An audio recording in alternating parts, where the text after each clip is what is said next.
So we're going to get... Yeah,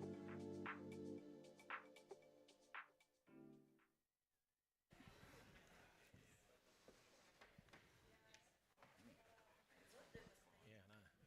The ones on the main stage were hot. Stinking hot. I was starting to get trickles. Yeah.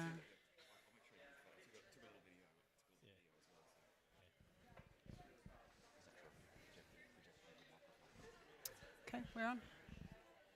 Good. Thank you. Hi everyone. How we going? Good water week so far? Nods? Yeah, awesome. This session we devised to put in a submission for an Australian Water Partnership very generously sponsored the session, and we're here on Sami land and acknowledge them and thank them for allowing us to be here and present. And the idea was to look at Indigenous voices in the climate change space.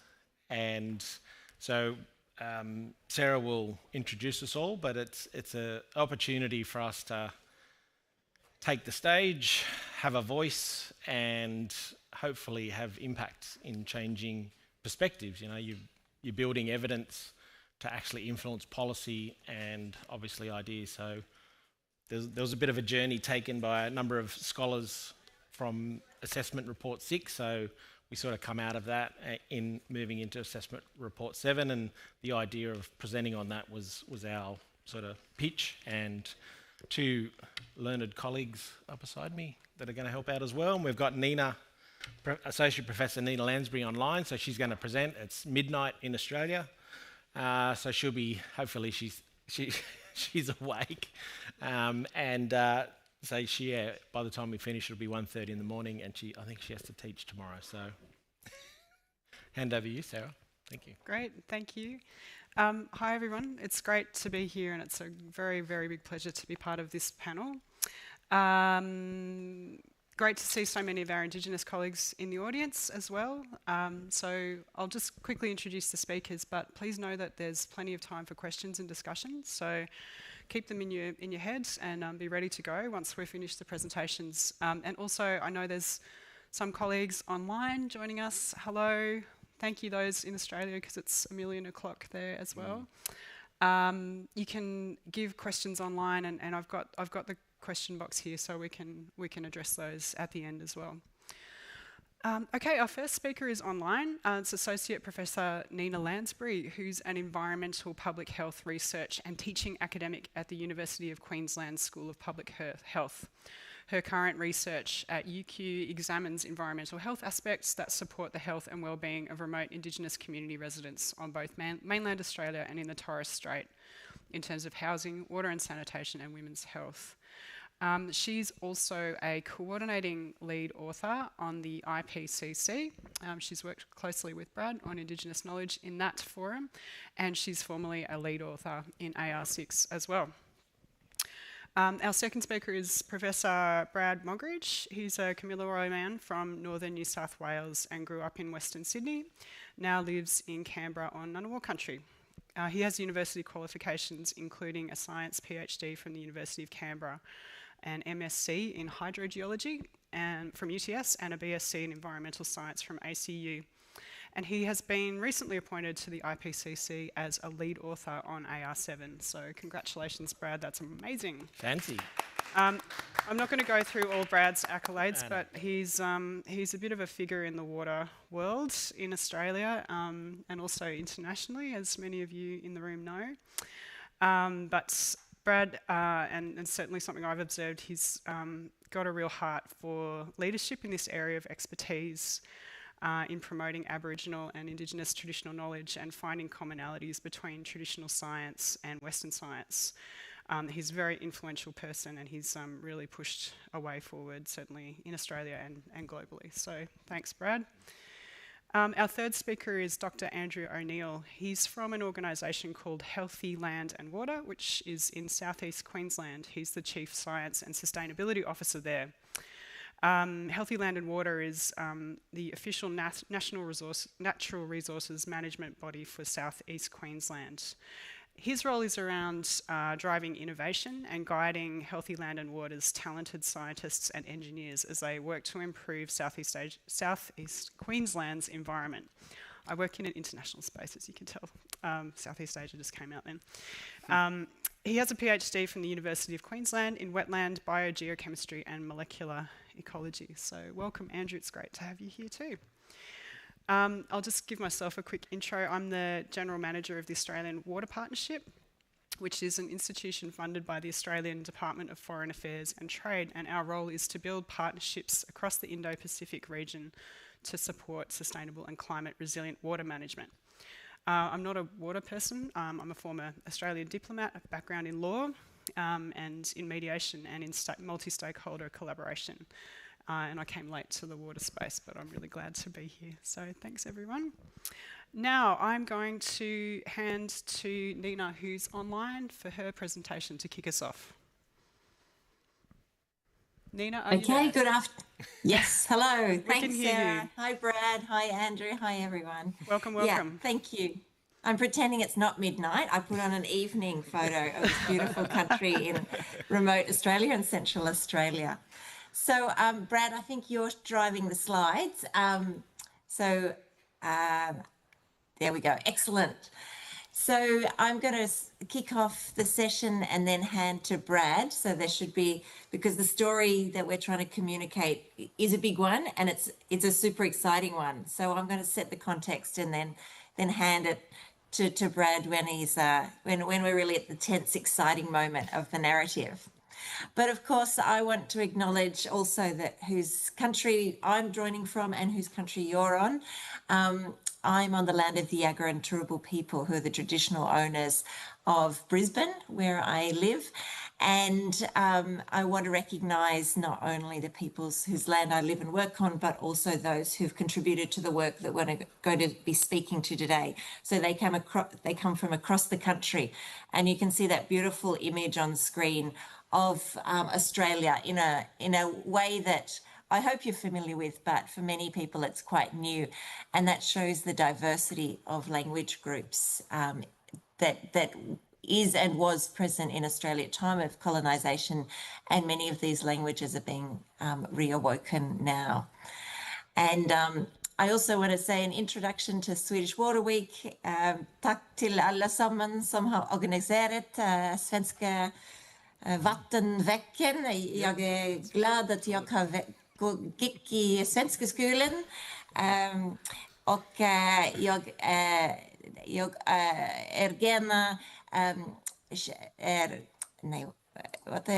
jag känner det traditionella ägarna av denna mark. Tack. Okay, let's get underway. All right, there's not many Australians who speak Swedish, so that's pretty fun. Ramp it up. So I'm going to start with the value of Indigenous knowledges, and I'll go to the first slide, which is the international perspective. So for many of you, this will be familiar, but what we want to do in this double presentation is really bed down what we need to be doing and whose countries we're on. As a non-Indigenous Australian, I work in partnership, and we're invited by colleagues and by collaborators, and it's been a real honour to work with Brad, and I hope our collaboration continues because it's one of great learning. So you can see on screen, it's a huge amount of the world that is managed and under stewardship by Indigenous peoples, and I think the word stewardship is the most important part of that concept. The care of traditional country and waters, and that awareness of care. So resources are not depleted, but they are renewed and maintained. And you can see a really huge population of Indigenous peoples, 370 million. And obviously this stewardship is a deep and traditional role for many people. And so it's a very different concept of caring for land and for country, for land and for water.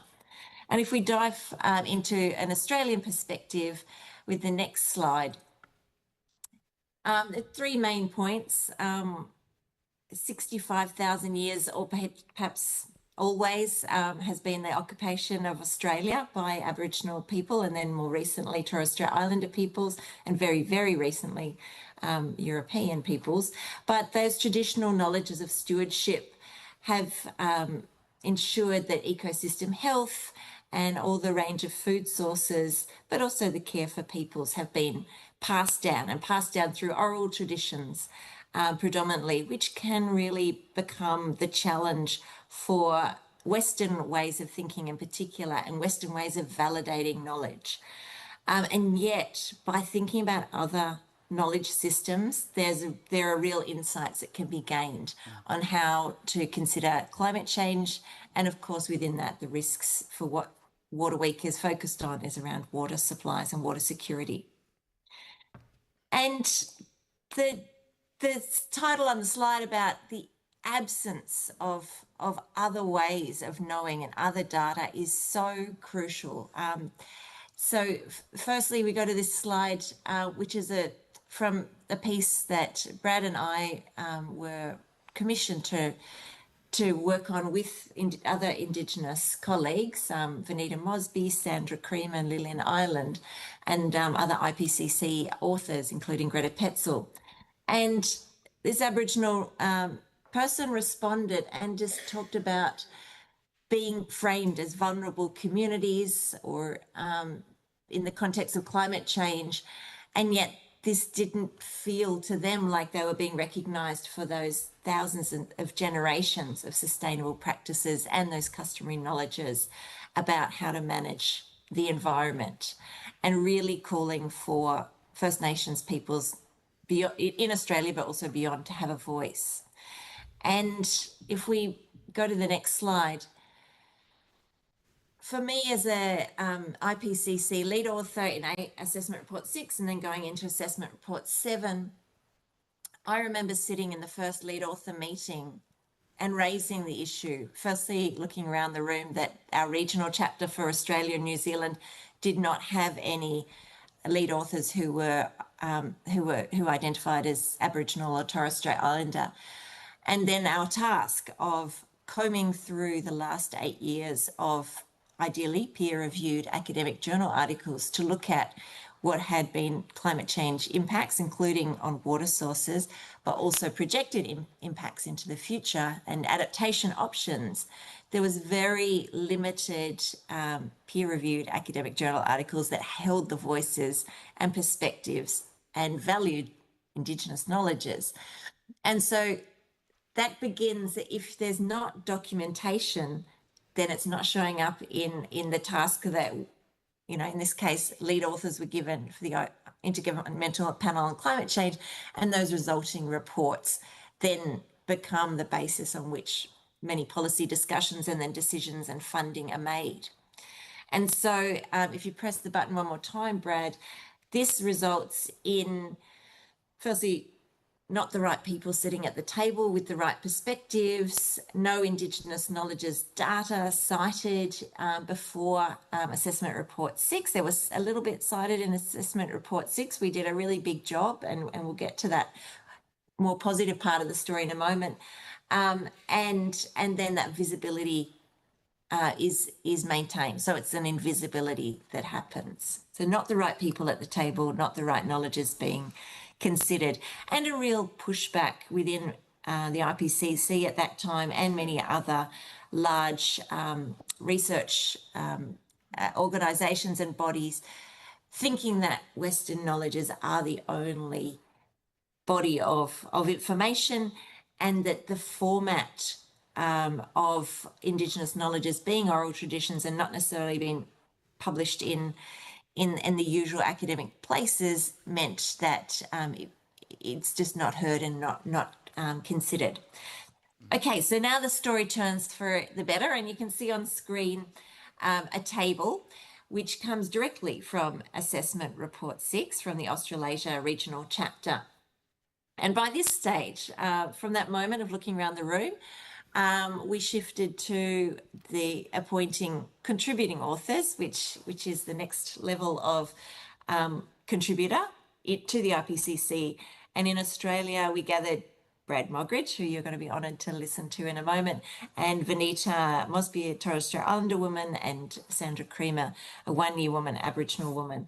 And then in New Zealand, Aotearoa, a similar situation with Sandy Morrison and two other Māori authors came together intentionally and contributed to the chapter around what both observed and projected impacts of climate change on culture and country, but also looking back, and this is what I love about the table that's included here from the chapter, is how climate change adaptation has occurred in a naturally changing climate, including to water, and that larger box that's just appeared on screen is a very water-focused aspect of climate change.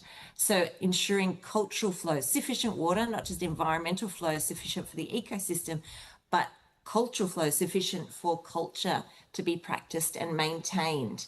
And we'll hear a little bit more about that from Brad in a moment. But maintaining that awareness that water brings many things, but also important for ceremony, but also that consideration of a healthy environment.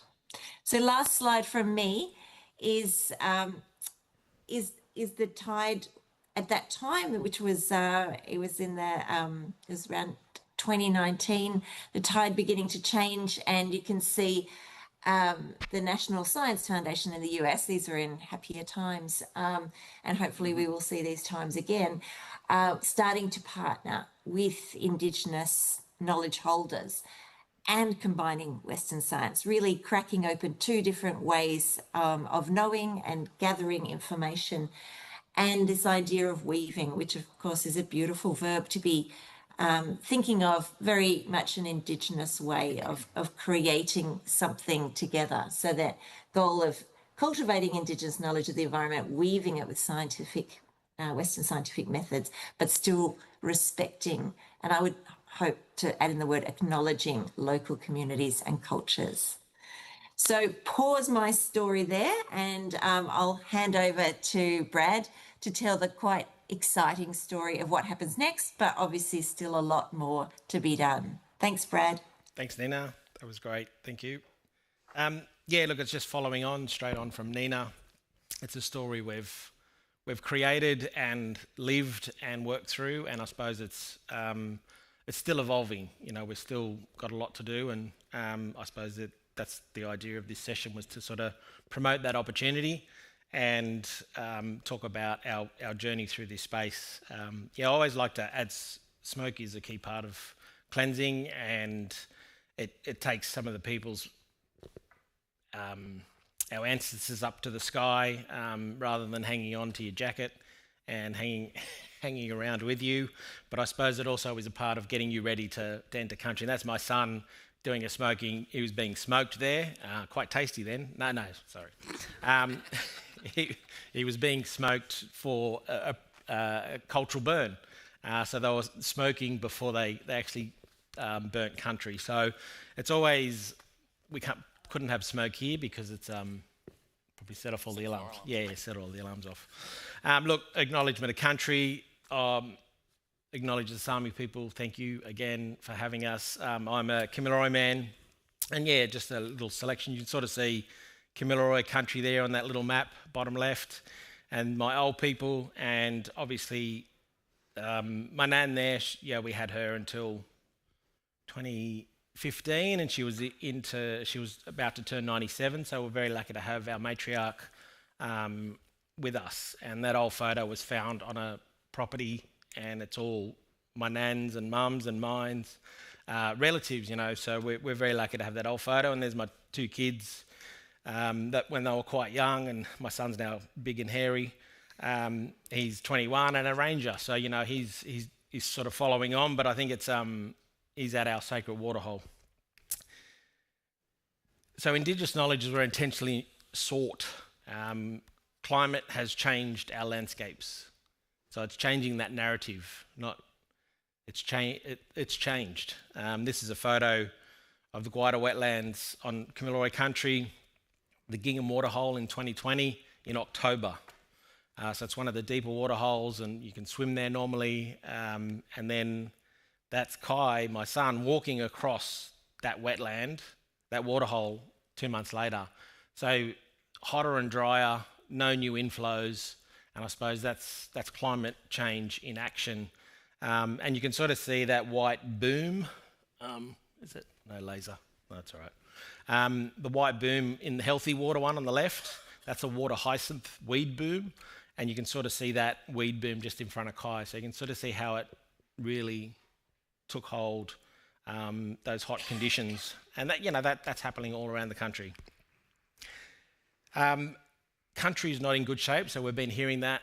Our lands and waters aren't in good shape. For Australia, maybe we need a 237-year recovery plan for our lands to get it back to healthy. It's taken 237 years to nearly destroy it. We lack baseline cultural information, so Nina mentioned that for AR6, and obviously how can we assess the health of country if we don't have the data? And the National State of the Environment Report for Australia was published in 2021. It was the first time it had Indigenous lead and co-lead authors. So it was a real movement in that space, but it wasn't a good story about country. Mapping our climate-dependent, culturally significant entities, which are cultural keystone species or our cultural species that are important, but they could be also indicators on the health of country. Understanding adaptation and the impacts of climate change on Indigenous people, like it hasn't really been done. There's no sort of, unless maybe it's up to us as Indigenous scholars, maybe it's up to us to enter that space. Traditional climate knowledge, TCK, it's a new acronym. If you want it, use it. Implement funding, that's another big challenge, is accessing funding to do the research itself. Love doesn't pay for research. And I think, how can we, well, it's industry, philanthropic, governments, how do we access those buckets of money to do the research we need to? 2024, the Australian government released the National Science Statement and Priorities. And one of the key priorities, priority 3, is talking about ensuring Indigenous knowledge systems are a key part of science. So the evolution of that space is growing, which is great to be part of. And then later this year, we'll see the Prime Minister's prizes for science in Australia have an Indigenous knowledge systems for the prize for the first time. So that space is good. We're moving forward, but I suppose there's still, as Nina mentioned, there's so much to do. And then COP31 could be in Australia, and hopefully the Pacific invite Australia to be part of it. That's a little joke, sorry. But it could be in Australia, COP31. So if our voices are front and centre, I know Belem's coming up later this year, but if we have COP31 in Australia, we want to make sure that Indigenous people are front and centre from Australia and the Pacific, and globally their cultures are respected. Lead authors for IPCC are out now. They've only just been published.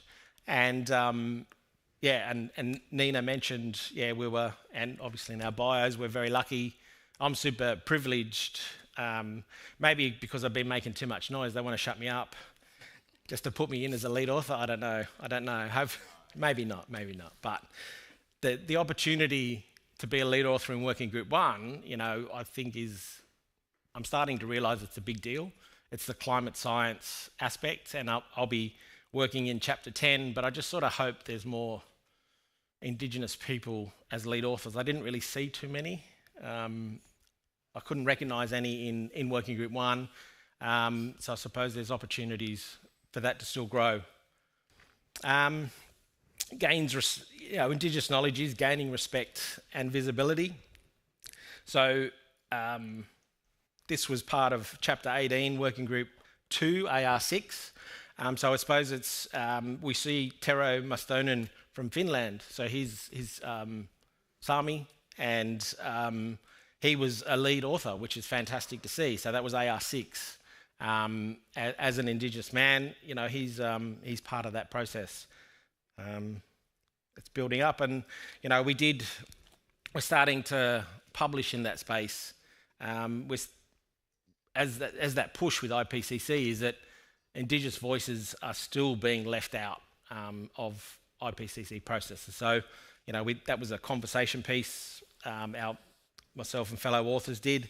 The Australian Government, Department of Climate Change, Energy, Environment and Water, provided some funds for us to have a look at Indigenous voices in IPCC. So we did a survey across the land, and that raw data coming back was great to actually manipulate and move around and find the best pieces to actually build into papers and things like that. So it was about communities that didn't know who IPCC was, for starters. They didn't know the processes, but they know climate change, that they're living it, they're impacted by it. So I suppose those were some of the findings, and that was the group that we put together, because we were contributing authors, Vanita, Sandra and myself. We were only invited because if you're not a lead author, you're not part of it. Unless you're invited by a lead author, you can be a contributing author. So that's how we infiltrated the system, through Nina and Greta's opportunity. So we started looking at opportunities to publish. It's important. It is important for voices to be heard, but when does the action come back to the community? So a lot of these things we've heard before, reviews, opportunities, communities give knowledge, give advice, researchers go away, and that's it. They don't hear from them again. So how do we make sure that we they then have their voice heard at certain levels? In the report, we had 29 recommendations in 4 areas. So I suppose that was a way forward for the government to actually then start building its own space, but also then starting to push the IPCC in this area. And so they were the 4 areas. And the big one for me again is ensure there's funding, because if you're not publishing in the climate space, you cannot be considered as a lead author.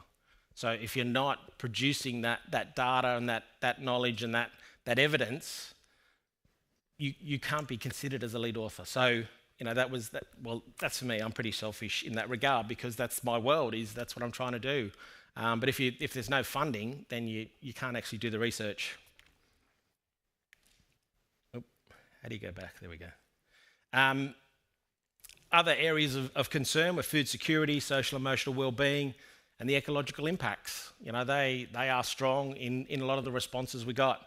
I suppose it's how do we make sure that we were pushing that through our reporting to the federal government, and then hopefully they push it on to then IPCC processes. So we moved to Indigenous Knowledges and Assessment Report 7. So due 2028, or towards the end of 2028, so it's still a bit,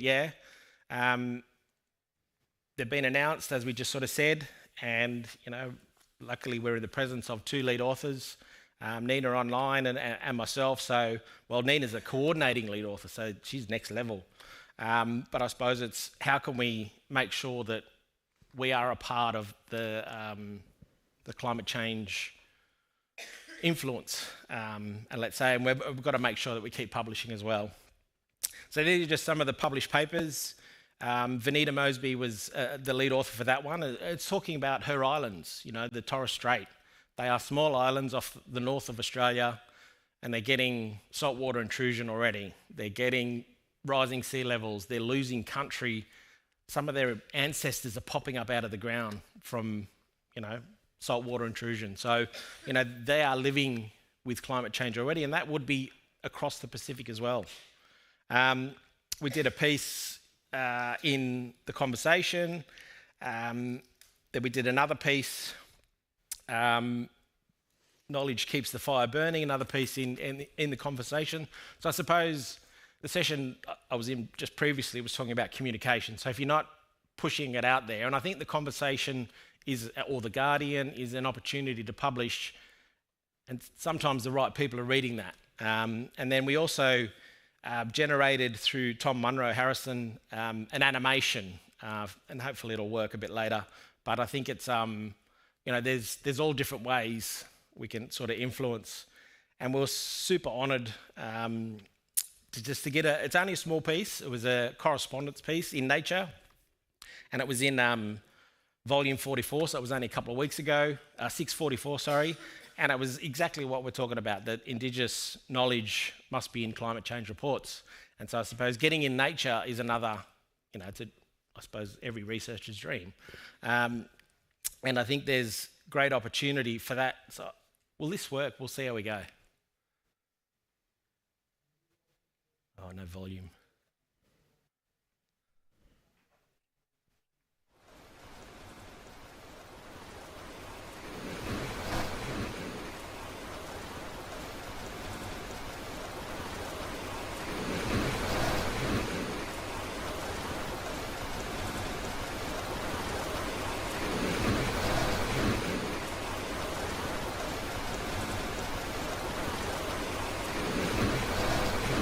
Climate change is on our country, and we have knowledges to contribute. The country does not consent to the mistreatment imposed upon it.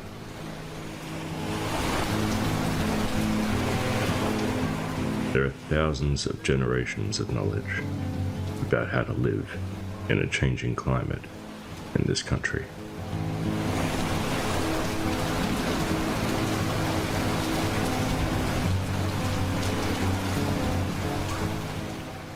To bring change and to save and protect what we have, we need to work together. Our people's knowledge must be included.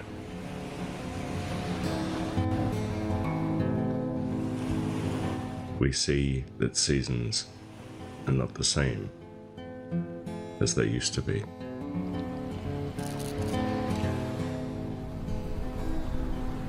Longer wet seasons and rising sea levels.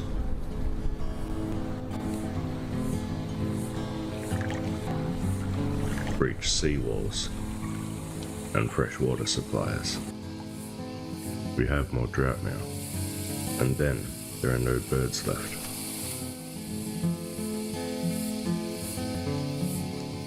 Fire catches on the wrong season. At any time.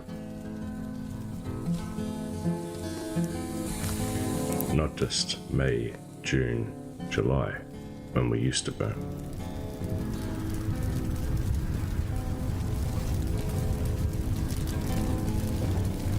Uncontrollable fires ravage country, leaving animals homeless. Burning hotter, killing everything to the core. It makes country grow things in the wrong season. Makes the buffel grass take over.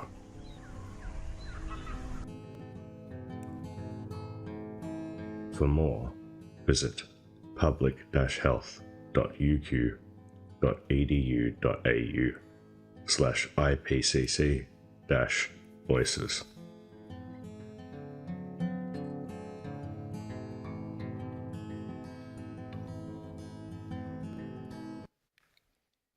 Oh, we nearly got Peppa Pig.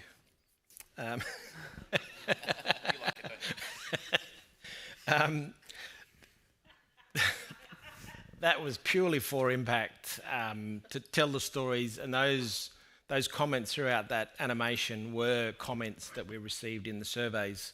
And I suppose that's the report itself, and even the front cover itself is there for impact, to hopefully for people to take notice. And that was the dream team that we put together. Nina, myself, Sandra, Vanita, Lily, Greta and Jeff. So there was 4 Indigenous scholars in that report, and I suppose that was the start of our, it got us to a point in our journey where we could then start publishing and influencing academia in that space. That'll do me, and you can sort of see, I look a bit fatter in those photos. I must have squashed them. But you can sort of see the beard growing. And then that's my current favourite one, is the selfie. It's with the caldera of Mount Vesuvius, the one that blew up in 79 AD and took over Pompeii. So, yeah, now we're over to you. Want to swap? Oh, sure. Yeah. You just hit that clicker, big one. Okay. Det är jättesvårt att följa efter Brad. He told me not to speak Swedish. Nina, there's two of us. Hello, everyone, and what a privilege it is to be here with you. Got a little giggle. Thank you for that. That puts us on a good footing. Today I'm going to talk about how non-Indigenous organisations attempt to bring Indigenous knowledge into organisation, into data, into science, into everything that it does, and that's challenging and rewarding. So sometimes the most powerful signals that we can learn from are silent. They come from the mud, from the sediment, from the places that we rarely look. In southeast Queensland, we spent 25 years listening to biophysical signals from our waterways, and we're starting to hear a different story emerging. So what started as a crisis response, and I'm going to talk you through this, has become a blueprint for adaptation. So today I want to tell you about a data set that we've built over these decades and how we've turned that from a political whip to crack, and sleuthing out individual problems that have emerged from waterways, and how we have turned that into something that we're using to drive investment into waterways. Before we dive into the story, though, it is appropriate in Australia to acknowledge the traditional owners of the land upon which we're meeting. So I acknowledge the Sami, whose custodianship of Sapmi has occurred for a long time, and I pay my deep respect to the Sami people, their elders past, present and emerging, and also the traditional owners of the country that I come from, which is also the same as Nina's, the Yagara and Turrbal peoples. And I work across the whole of southeast Queensland, so it's not just the Yagara Turrbal peoples, it's Kondamuka, it's Gubbi Gubbi, Waka Waka, Jinnabara, Yugambeh, and who have I forgotten? I haven't forgotten anyone. So really important for us to acknowledge the elders past, present and emerging. So I pay my deep respects to the elders past, present and emerging. And I also just want to mention about data. I've mentioned about data. If you were at the centre stage before, you would have heard Brad talking about data and now talking about Indigenous knowledges, that there's 60,000 plus years of knowledge in southeast Queensland, and I say we've got a long-term data set of 25 years. So just try to take that with a bit of context, and I'm not being a shit. I'm just actually that's for biophysical data collected in that way. It is kind of a long-term data set. So a little bit of context for the organisation that I work for. So across Australia, there are 54 natural resource management groups. Now, I don't like the term natural resource management. It's been talked about this week. Resources are nature is not something that we really should think about it as a resource. It's country, and that's very difficult to think about managing it. But if you understand the intent, is that the goal of those 54 organisations is to improve soil, improve water, improve country, improve agricultural productivity as well. That's really important. Does everyone hear me? Am I speaking well enough into the microphone? Cool, thank you. So these groups, so it's, the organisation that I work for, you can see the the tiny little one there. Now that tiny little blob that's our region. That is actually about 87% the size of Denmark, right? So it looks really small for Australia, but Australia's big. So one side to the other, 4,000 kilometres, you go all the way to Baku from here. So big distances. So in southeast Queensland, we've got 3.8 million people at the moment. We're growing quite rapidly. So in the next 20 years, we'll add another 2.2. So when you think in context, that's a lot. We're adding another 50% or more to our population in the next 20 years. So rapidly growing, really biodiverse. It's really beautiful. Please come and visit. So if anyone wants to come visit, please let me know. And it's absolutely beautiful place. But it's also there's a lot of pressure from climate change. I'm going to talk about those pressures. And importantly, the Olympics is coming to Brisbane. I think we're the least known city for the Olympics to come to, maybe apart from Stockholm. And where the Olympics will come, and I'll speak to that a bit later. So in the last 25 years, there's been one disaster after another, and I'm not exaggerating to say that. So in the 1990s, we had a bloom of Lyngbya mascula. Does people know Lyngbya? So Lyngbya is a really quite a toxic cyanobacteria, and it was blooming in massive amounts in Moreton Bay, so much so that fisheries were very difficult, recreation was very difficult. The Moreton Bay is about a $7 billion a year asset. In other words, it's productivity for the economy. It's very productive. Now, that's unfortunate that we think about it that way, but it's true that actually spurns a bit of interest from politicians and decision makers to invest into finding a solution. We set up a monitoring program, identified that at that point it was the sewage treatment plants that needed upgrading. Action, $1 billion at the time was invested. The sewage treatment plants reduced their outputs of nitrogen. Lyngbya went away, not completely, but certainly we wouldn't have those blooms that we had then. We had a big drought for about a decade. Actually, the whole country had a very, very severe drought, but southeast Queensland almost ran out of water. We had a couple of really big floods over the decade from 2010 to 2022. In fact, some of those floods, the water was so dirty we couldn't clean the water, so we actually almost ran out of water again. So there was a water scarcity problem during a time when we had the most water. So Jack, who works in our office, he published that one, which I like those two words. Southeast Queensland is drougtier and floodier than we thought. So you can have those words along with the hashtag for that Brett, TKN, was it?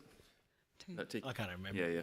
I wrote it down. It's TCK. TCK, thank you. And we also had really big fires. Now, we don't normally... Southeast Queensland's not known for having very big fires, so this was very significant that we had a very, very big fire season. And also a tropical cyclone came and swung through the coast in early this year, and they're also not supposed to come to southeast Queensland, they're supposed to be North Queensland. So what's supposed to be has passed. Now it is, climate change is actually really real. It's not theoretical at all, for many people in this room, but for us. So Lyngbya in the 1990s, I mentioned this, but it was a very significant economic impact. There was that investment. The sewage treatment plants were identified as the source at that time. We made the investment, we moved on. So I'll just talk about, I'm going to use your thing, there'll be a quiz on this one. So I'm just going to move it on quickly. No, there's a lot, I just want to reassure you, there's a lot of monitoring parameters. We've got 129 freshwater sites, 182 estuarine sites. We've monitored those for 25 years. It's a really good data set, really good biophysical parameters, and that has now been informing the next phases of investment that we've been strategically investing in since then.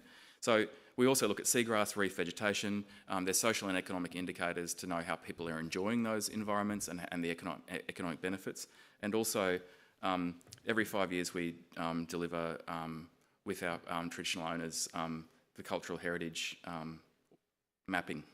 We don't actually map those cultural heritage features because they're not owned by our organisation, they're owned by others, but we identify what the trends are so we can know what's happening. So 84% of southeast Queensland is covered by First Nations parties. What I mean is that those organisations, the Aboriginal organisations, they have a say, maybe not a formal say, but they can speak to cultural heritage for 84% of the country. When I say country, I don't mean Australia. I mean, I'm talking about the land. 25% of the area is actually has had native title. So in Australia we have native title, which is a formal recognition of a continuing connection, which gives legal rights to traditional owners. So that's, for quite an urban area, that's quite a lot. That's a quarter of the country, and it turns out that's consistent with the global figure. Now that's quite promising figures. This is the less promising part. 0.6% of the area has been surveyed for cultural heritage. So a tiny portion has been surveyed, and of this, the cultural heritage features that have been identified, only 20% are actually protected. So you can imagine that we've got a real problem when it comes to the climate impacts on cultural heritage in southeast Queensland. So as we move through and collect, and we've got all that data, we then, the next big issue was sediment. So sediment to Moreton Bay was smothering seagrass. We've got turtle dugong, other species that depend on that environment. And so we found that seagrass was starting to disappear, and that's a very, very significant problem as well. So then we identified across the 16,000 kilometres of waterways in southeast Queensland, it's really a web of creeks across the region. About a third was in need of restoration, so that's a pretty big challenge. And of that, about 10% of that needed pretty major engineering work. So you can see just an example, you've got you can't really see how high that is, but that's about a 6 metre, approximately 20 feet for my American friends, high wall there. And there's a lot of that around the region. So you can't just chuck a few trees there, you've actually got to bank that back, and that's quite expensive. So the cost estimate to do all that, I put $1 billion, I think it's several. It's a huge investment. And as Brad said, that's not a 5 or 10 year job. This is a many, many, many decades, probably 100 years, probably more. It's a long, we have to have long-term thinking to go past this. Because when floods come through, they do tremendous damage. So you see the very local impacts of damage, but then that's the mouth of the Brisbane River. Interestingly, talking to a Yagara man about 10 years ago, he said that for their people, the mouth of the river, they call that the anus. So that makes more sense that actually out from the bottom comes all of the stuff from the catchment into the bay, covering it, smothering it. In that bay, there are corals there's not as much coral as the Great Barrier Reef, but they are on a par in beauty with the Great Barrier Reef. So that mud going out there, it's an abomination. It's appalling. We've got to stop that from happening. It's destroying not only economic livelihood, but it's destroying the cultural. There's very deep cultural stories for Kondamuka about that space. So it's on us to find the money to protect it.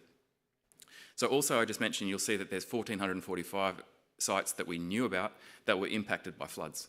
So the fact that we only know, I told you those numbers, we don't know where the sites are, that actually that many we know were impacted, how many weren't impacted? How many do we not know about that get covered in mud, that get covered in, that get washed away? So I'll accelerate as I go through the more technical parts because I don't think they're as interesting, but they're really important because this is an example of, are folk familiar with Bayesian networks? You don't have to be, I'm just curious actually if anyone is interested in this stuff.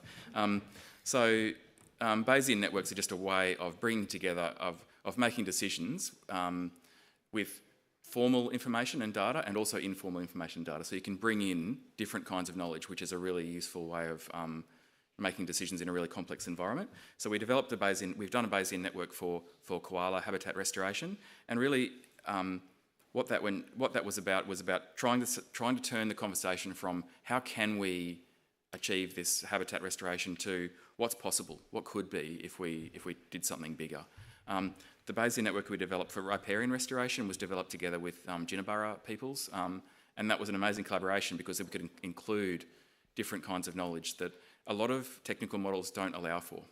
So that's the thing that technical models don't really traditionally allow for inclusion of knowledge that isn't really formal, it isn't biophysical, isn't a number. So the next part is how do we convert data into a story, into a narrative? And I think, as Brad said before, you've got the longest standing, most brilliant storytellers in the world are Indigenous people from all around the world. But the Aboriginal and Torres Strait Islander people are bloody brilliant storytellers, so why can't we learn from that and start telling better stories? So the monitoring and the modelling coming together with storytelling is a way of then connecting with people that we normally don't connect with. I'm not going to read out all of that. But in other words, how can we get access to more money? Because we need the money to make it happen. So we can have a nice story, but we need to access the cash. What does Jerry Maguire say? Show me the money. Show me the money. So as I mentioned, the Olympics is coming to town. I don't know if anyone's seen this report from Nature Sustainability. It's about 4 years ago, showing the trends in sustainability for Olympic Games. I've put the reference there. So it's a little bit old now, but I still think it's excellent. So the claims of sustainability for Olympics, the claims are increasing. So we're going to be green games, we're going to be a carbon neutral, there's all these claims being made. But the trend for social, economic and ecological, the claims, the actual results, they go down over time. So there's some anomalies, there's some good performers and some poor performers. But what we actually see is if I'm just going to take some liberty and just project, we see that if we keep going the way we're going now, then the sustainability of the Brisbane Olympic Games in just 7 years from now will be very poor. So what are we going to do differently? How do we engage with the Olympic Committee, which I have great hope and desire to see the Brisbane Olympic Games. Brisbane is not, like if you hadn't noticed, Brisbane is not Paris. Brisbane is not Los Angeles. Brisbane is not London. It's a city of 2.5 million people. It's a relatively small city. What will be special about Brisbane is the Gondwana World Heritage Area that sits, with 80 k's away. It's Quandamooka, Moreton Bay. It's the beaches. That's what people will remember, and hopefully they'll remember the two Swedish-speaking people who live there too. So, as I get to close to the end, am I all right? Yeah. So having a good story is one thing, but then how do you scale up? So last year I came up with this idea to come up with this investor program, and I'm going to put up a little QR code in a sec, so you can get a bit of info about it. Donate. Yeah, donate $2, please. We'll get to that $1 billion really quickly.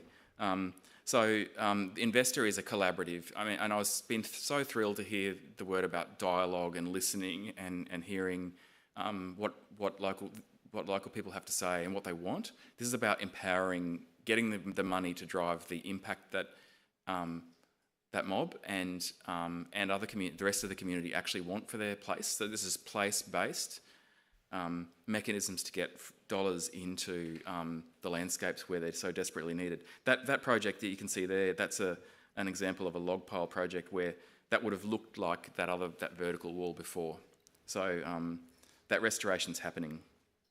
But when I talk about environmental markets, so if you talk about water quality trading, I've heard a lot about VWBA in the last couple of days, carbon credits. I'm guessing people in this room, like me, get a bit sceptical, and we're not alone.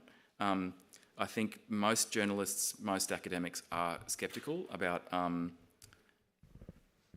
environmental markets to get money to where it's needed on the ground.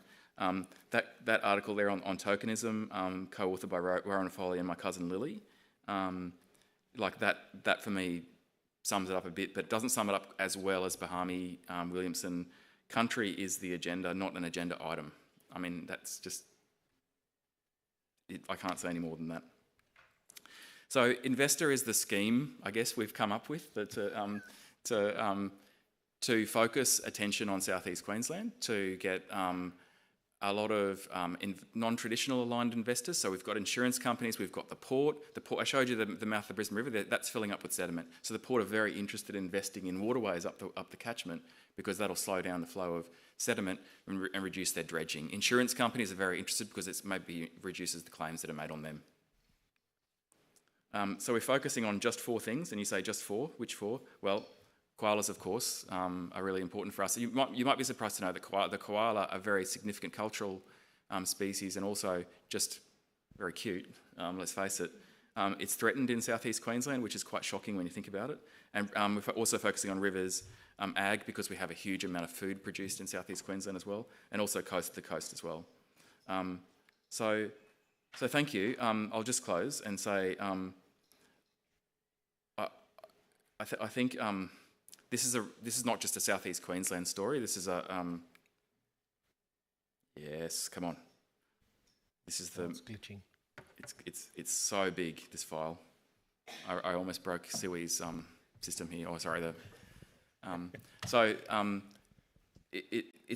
It's not just the Southeast Queensland story, the one that I'm telling. I think this is a template. We're talking about place-based investment, using the available mechanisms and the available partners and stakeholders that you have, getting corporates involved and aligned, finding the data, creating a narrative that works for firstly the key stakeholders, the owners of the land, and then finding a way to link that to investors. That's going to be the way forward, because funding from government sources is dwindling, so we have to find other ways.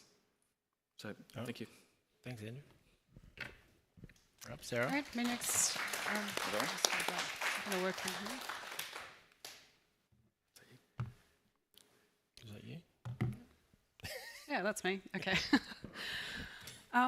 Hi, everyone. I'm going to take us in a slightly different direction and talk a little bit about the work that we do in the Australian Water Partnership. So our work is mainly through projects across the Indo-Pacific region. So we work in the Pacific, we work in Southeast Asia, and we work in South Asia. And of course, we also do some of this type of work, so convening and knowledge sharing, and supporting the Australian government to engage in these international dialogues and international events as well. So I'm going to talk a little bit about some of the work that we've been doing to work with traditional knowledge and Indigenous knowledge in our activities. And I should say that this work has been really empowered by our engagement with Indigenous Australians. So this has been a space that's been opened up with a lot of generosity and some leadership from people like Brad. I've got colleagues here from DQ, Cheryl,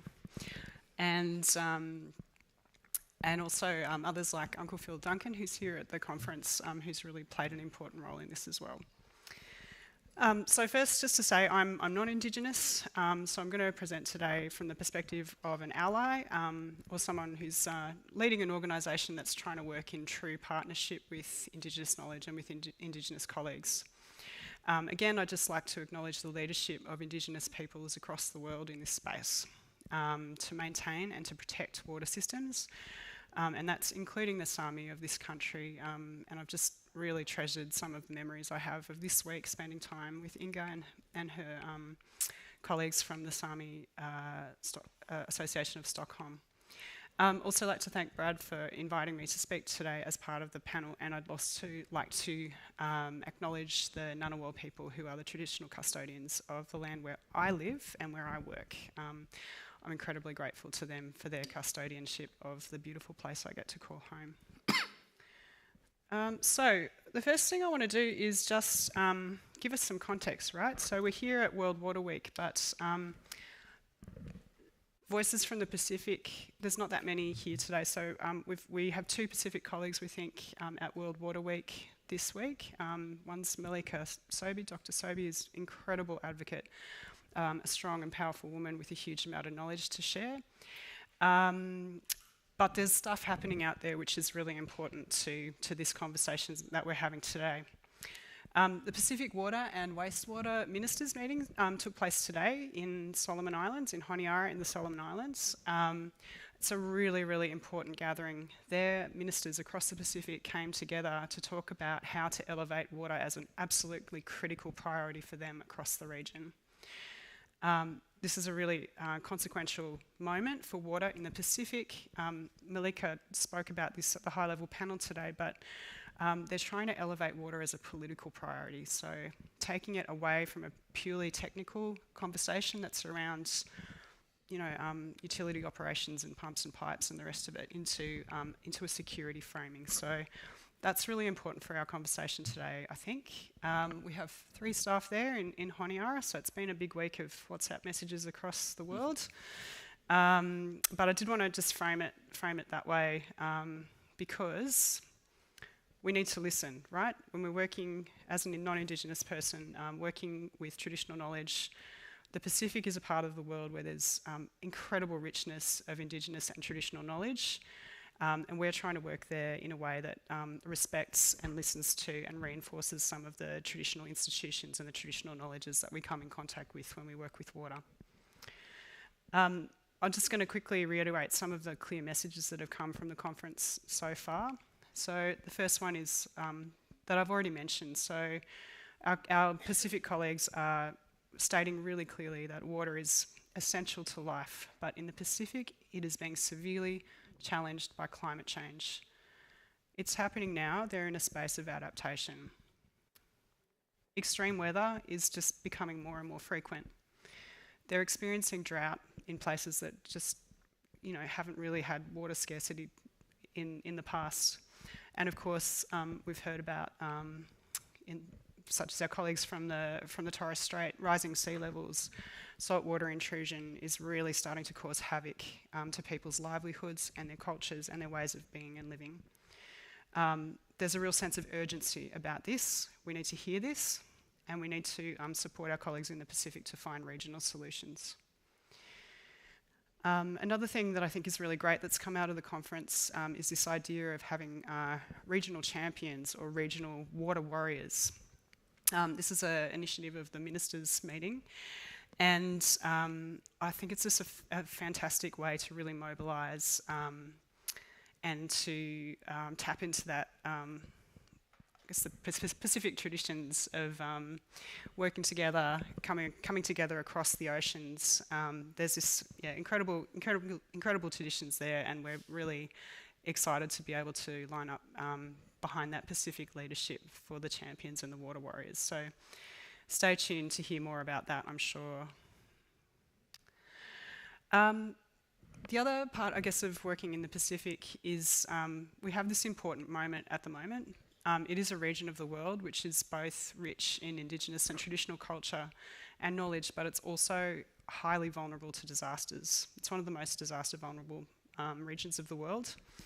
And at the same time, there's some real struggles with meeting SDG 6. So this is, the Pacific experiences the second lowest rates in the world of access to basic water and sanitation services. These are not good statistics, and as we know, if you don't have access to safe water or you don't have access to sanitation services, we know what the consequences are for people's livelihoods, for the health of children, for the ability of girls to go to school, for people to grow food and live in ways that really meet their aspirations for life. There's a number of different reasons for this, some related to geographic and logistical challenges with lots of remote islands, remote communities. There's real inequities between urban people and rural people and remote people. Same could be said for a lot of places in the world, but it is very hard to deliver services in some of these very remote areas in the Pacific. Climate change has this multiplier effect in the Pacific because you're dealing with very small economies. So every time there's a tropical cyclone through, the damage is done, but the impacts on GDP can be up to 60% of the GDP. That's figures from some of the recent tropical cyclones that have been through. And the consequence of that is that the government has to put a whole lot of programs on hold and respond to this disaster. So it has a very, very significant impact in countries that are really striving to meet their development objectives. Okay, so these, I wanted to talk a bit about the Pacific because it is a region in the world where these traditional structures and custom are particularly important to finding sustainable solutions.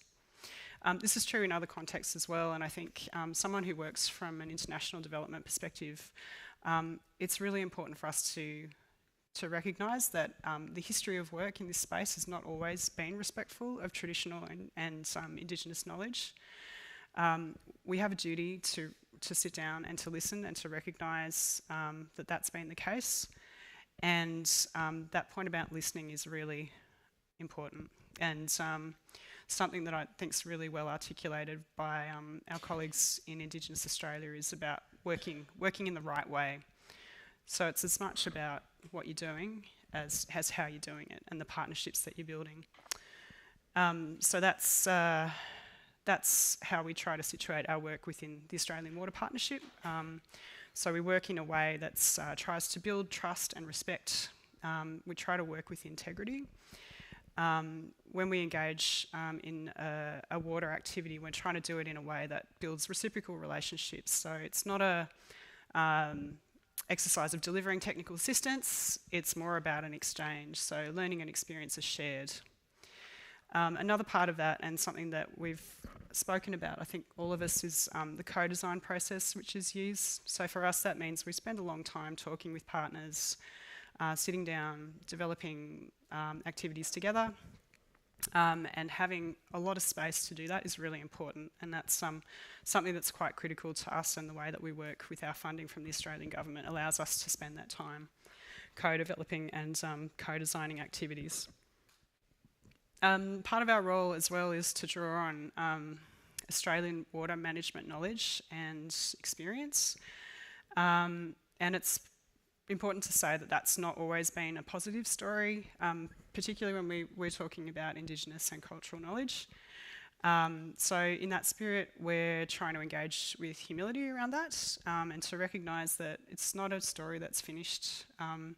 It's part of the partnership way of working, but we've got to acknowledge that there's been some negative things that have happened in the past.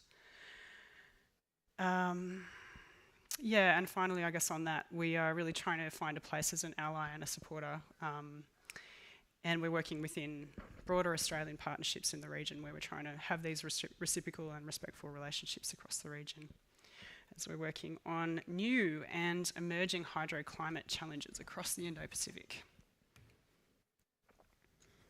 Okay, I'm just going to talk a couple of activities that we're working on, just to give you a bit of a flavour of some of the work that we're doing, where we're trying to work with traditional and Indigenous knowledge.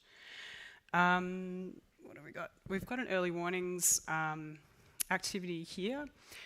This one, the partners were the Secretariat for the Pacific Community and Alluvium International, an Australian consulting firm.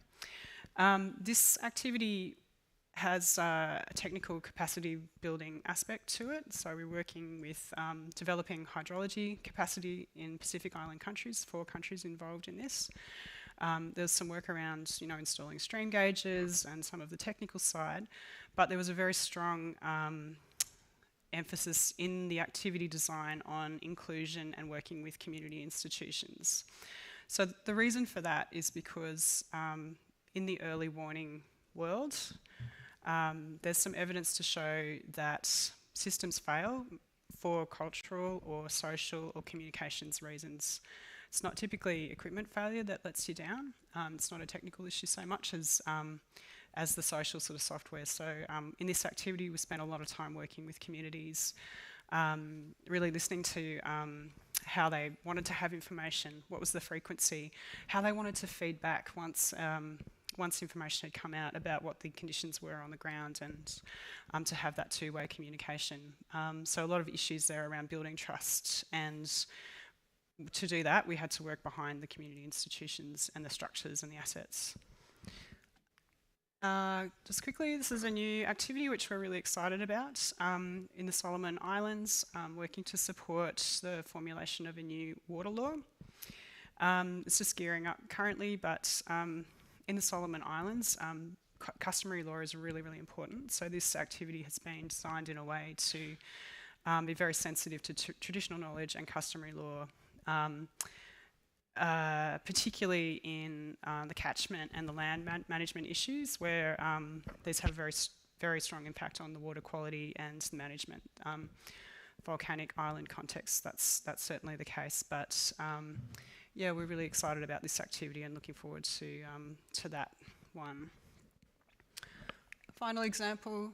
So we've worked all the way across the water spectrum, but we've also done some work with communications, and this activity worked with journalists in the Mekong region. So we partnered with the Earth Journalism Network and work with these journalists in the Mekong region to give them training on water and climate issues, so that they could report and they could communicate well on these issues. There was a very specific emphasis in this activity on traditional knowledge as part of the story, and a very important part of the story.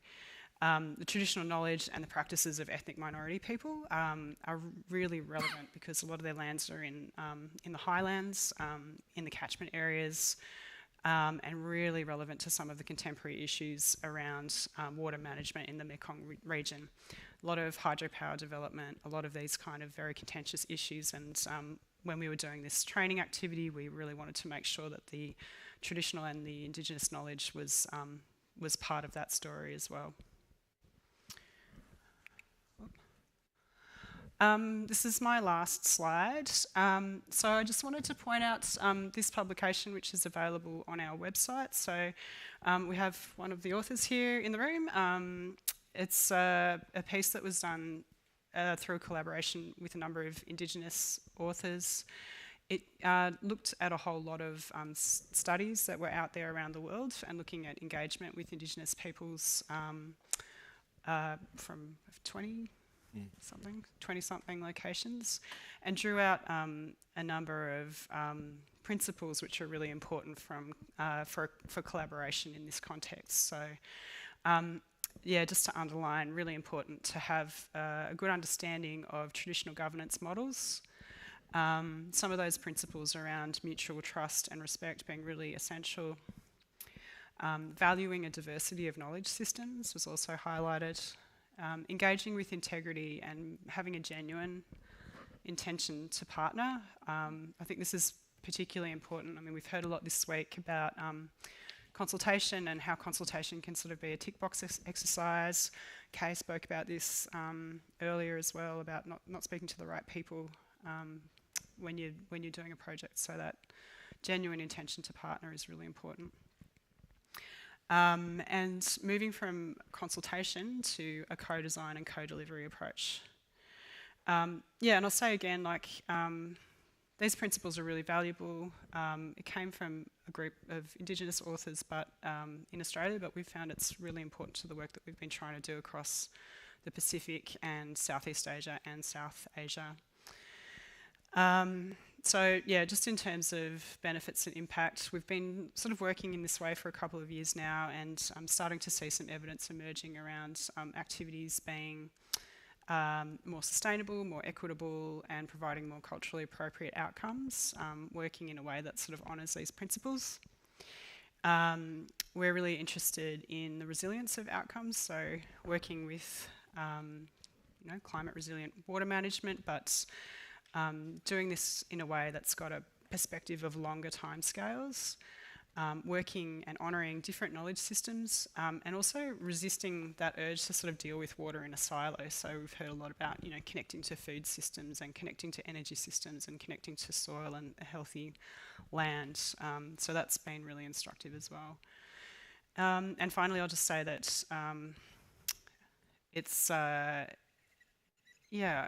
we're in a space now in the world, I think, where we're sort of simultaneously having to work on climate adaptation and climate mitigation. Traditional and Indigenous knowledge has something to tell us about this, and working in a different way and thinking in a different way. And I think we really need to start from a position of valuing what we have in communities and culture, and really seeing, I guess, our Indigenous colleagues as having a huge number of strengths and things to show us, and have that sort of asset-based approach to resilience and to climate adaptation. So I'll stop there. Thank you. Thanks, Sarah. So there's a huge breadth of presentations there across many aspects, some technical, but also some opportunities, how to find ways to include Indigenous knowledge. I thank all the presenters. You there, Nina? You online and awake? Yes, I'm here. I'm waiting for the exciting questions. Bring them on. So yeah, look, we're happy to open up the floor to any questions to any of the presenters, and if not, we've got some questions for each other, and we'll just chat amongst ourselves. You can get an early mark. No. No. So any question. Say if you can, who you are and where you're from, and who you want to target. You hear me? Okay, great. I'm Nicole Wilson. I'm from University of Manitoba and from Canada. And I am curious, I want to ask a question of the lead authors from the IPCC. I recently found out that I'll be a lead author on the water chapter for Working Group 2. So I'm a person of settler origin, and obviously it's an honor to be named as an author, but looking at the lead author list, there's, as far as I can tell, no Indigenous people. So what would you recommend me do in terms of opening the door and working with Indigenous peoples and scholars as contributing authors or other things? So thanks. I reckon, Nina, you might be able to give that a good go, because you were a lead author in AR6 and you provided that opportunity for contributing authors. Yeah, look, couple of responses. Nicole, firstly, congratulations. This is super exciting for you. And I just think that self-consciousness of your positionality, what you're bringing, but whose voices you've already identified are not there, is that's a big first step. Now, you're pretty lucky because you come from Canada and there's a fantastic co-chair called Shirley Harper, non-Indigenous woman, but working very closely with Arctic communities. And she has been a huge champion of Indigenous knowledges and local knowledges in IPCC from Assessment Report 6, but now going into number 7. So when I met her in the previous assessment report, I asked her exactly the question you just asked. Where are the Indigenous peoples, and if they're not here, how do they get involved? So you can speak directly with your coordinating lead author of your water chapter and start identifying contributing authors. And that's how Brad's taken the journey from contributing author to now lead author. But another aspect is allyship, and Sarah gave a beautiful definition of allyship. But those of us who are non-Indigenous, how do we not just share the power, how do we give up the power to make sure that the right people are in the room? And so for you to be asking that question is fantastic, but I would also encourage you to rattle the cage a bit to make sure that you bring in colleagues from around the world. Good question. Thank you. Thanks, Dina. Anyone else? This one over there.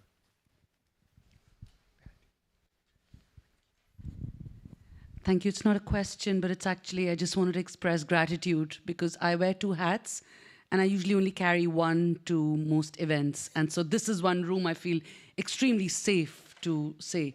So I'm a senior climate expert with ICLE, and I would like to talk a little bit about the IPCC and the lead author bit there with both of you. But I'm also on the board of ICOMOS, which is the International Council on Monuments and Sites. And we have an international scientific committee on Indigenous knowledge. We have one on water, and we have one on climate action, like working groups and international scientific committees. So it's a bit like I can't carry my culture hat into my climate mitigation work, and I can't carry my mitigation hat into my culture work usually. So this was almost like a relief to come here. But let me tell you 2 quick stories about 8 years back, ICOMOS brought a title for a event here at the World Water Week called Water and Heritage. And I don't want to tell you how many 00 emails, how many emails one had to write to convince that culture, heritage has a place here. So looking at this journey of the last 7-8 years, I feel amazed that we are sitting here now and talking about what we are talking about. And the last thing I wanted to say about storytelling was that one of the most emphatic or the most beautiful keynote speakers was Auntie June Oscar. And we heard her at the ICOMOS General Assembly in Sydney 3 years back, and she was out of the world. But something I heard at CV, at the World Water Week about a couple of years back, which really left a mark on me, it was by an Indigenous leader. She was from the Philippines, I think. And she said that when in the language a plant or a bird disappears, it disappears from the landscape. And it's a vice versa relationship. And I think that literally has stayed with me in the work that we do on climate all through. But a long intervention, but thank you very much. And after this, we can just connect and talk about the IPCC work. Yeah, thank you. Great. I think just following on from that, in the planning documents for AR6, Indigenous knowledge was mentioned once. And I think for the AR7 planning documents, then I think, was it 16 or 18 Yeah, 18. And this is 18. just for working group 2, and there's 3 working groups. So it's a huge increase. So I suppose the IPCC is talking it, and I don't know whether I'm an outcome of that talk. You know, that's one, but I hope there's more. But the opportunity now is that they've done that, and there's going to be a meeting early next year talking about how to include certain types of knowledges into IPCC process, and I think that'll be early next year. So, but all the lead authors, I'll see you in Paris in December. So, yeah, thanks for that. Hi. So I'll preface this question by saying that the work I do or have done is in a very different political climate, and I don't know a ton about the history of in Australia. But I was wondering, with your work, if you're ever worried about some of the information that you generate being utilized in a negative way, I guess, in a way that could potentially bring harm to the communities that you're working with. Yeah, I suppose that is a challenge. I was in a session talking about communications and obviously AI and disinformation that is widespread, and all the aspects that you try and deal with as a publisher or as a scholar. You do get the bots, and you get obviously the ones that don't want to know about it, and obviously deny that Indigenous knowledge is important. So, yeah, I was a co-author with 7 other Indigenous scholars looking at decolonising science, and we recently published in Nature. And obviously, out of that, we've had attacks coming at our piece, and sometimes you don't want to. You want to click and sort of say, what are they saying? But you don't want to give them that joy of sort of or responding and getting involved in that. It's going to be a wormhole that you're going to go down. It's going to be a cycle of back and forward. But I suppose, yeah, I find that I don't engage, stay away from it, because that negativity is, you don't need that. You're producing new evidence, new science, something that'll hopefully influence policy. And if that happens, or you might inspire other Indigenous people, that's the hope, is that other Indigenous people will get that inspiration to start looking at research and knowledge and how they can actually influence that space.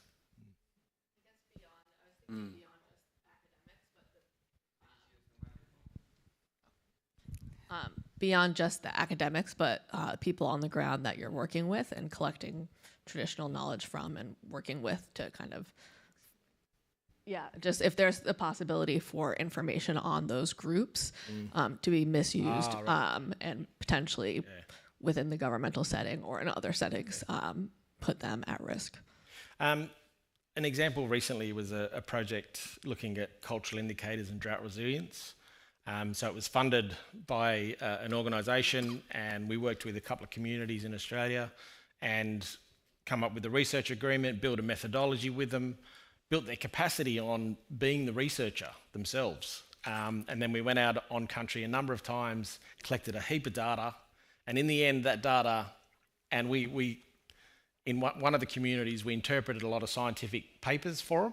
So they had it in plain language rather than scientific language. So they have then the opportunity to then apply for funding using that as evidence. And then the other community then has this whole suite of data that they, we'd love to work with them, but our funding was cut to 30 June this year. So that's another challenge as well. So the opportunity for them to be the researcher, own the research and own the data, and then it's their call on what they do with it, rather than us putting it out there as information for those people to attack, and they'll just, they'll try and bring it down. But we left it with them, and it's their call, and we'll work with them pro rata into the future if they want to do more with that knowledge.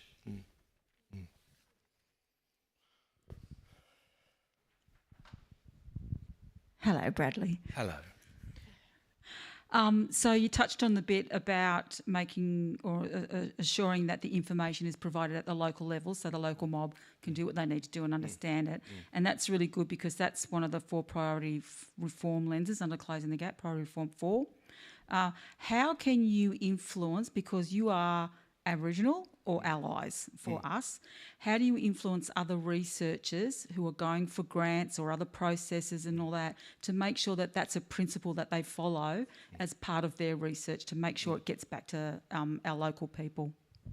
Yeah, that's important too for our champions that want to walk beside us.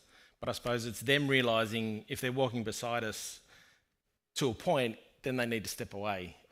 They need to know when they have to step away and let that Indigenous group or person thrive in that space, and but be by their side as when they start putting their information out there. So there's a lot of resources, building principles, following certain protocols, and I think it's for researchers that might have that idea. And I said in my session before, you can start building relationships early, start early, up front, and then you can have those cups of tea over time, and then they start trusting you. And then ultimately you get to a point where they might seek your counsel with regards to, we want to know this about our land or water.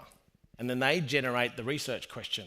And then the champion can then look for funding and then work with them, alongside them, and they're leading the research to get to a point where they have this new evidence about their own country. So I think it's sort of shifting the old research paradigm to that, Indigenous people leading research, and then the non-Indigenous people can be beside them, guiding them as well if they need that capacity building. Yeah.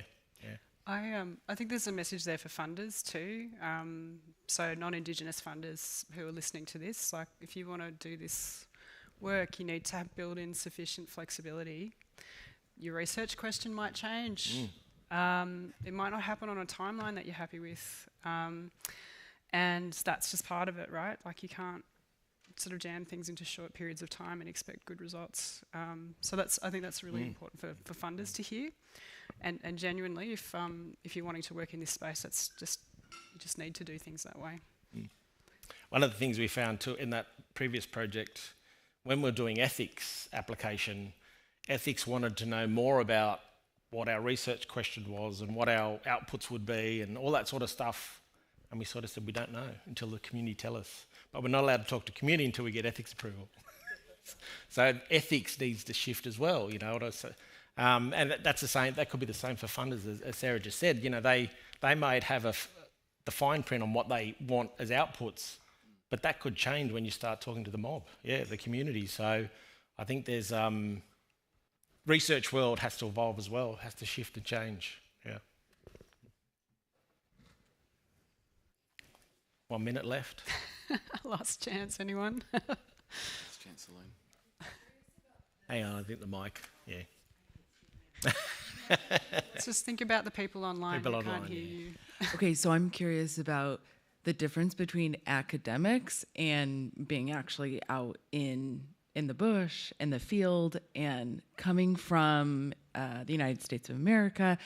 We are so academic, and we won't hire you unless you have a MBA or an MA. That's all evolving, and it's changing very, very rapidly, where a lot of high schoolers and hitting college, they're noticing, ooh, maybe I want to go into trade school. Curious to step 10 years forward, but it's changing very rapidly, where these once kids are now realizing, I don't want to be in $200,000 debt. Where and how can we channel that interest to more of I would say the ethics space, but also the piece where we can bring that academic knowledge and sort of mirror both of it together to actually create some kind of purpose and change for them. Highly dynamic question, but that's where I'm trying to always think progressively, and the institutions sit there for their great knowledge and societal entrepreneurship and all of that STEM learning, but being able to push that out, because that's where sort of the archaic systems sit. Anyone want to have a go? Nina?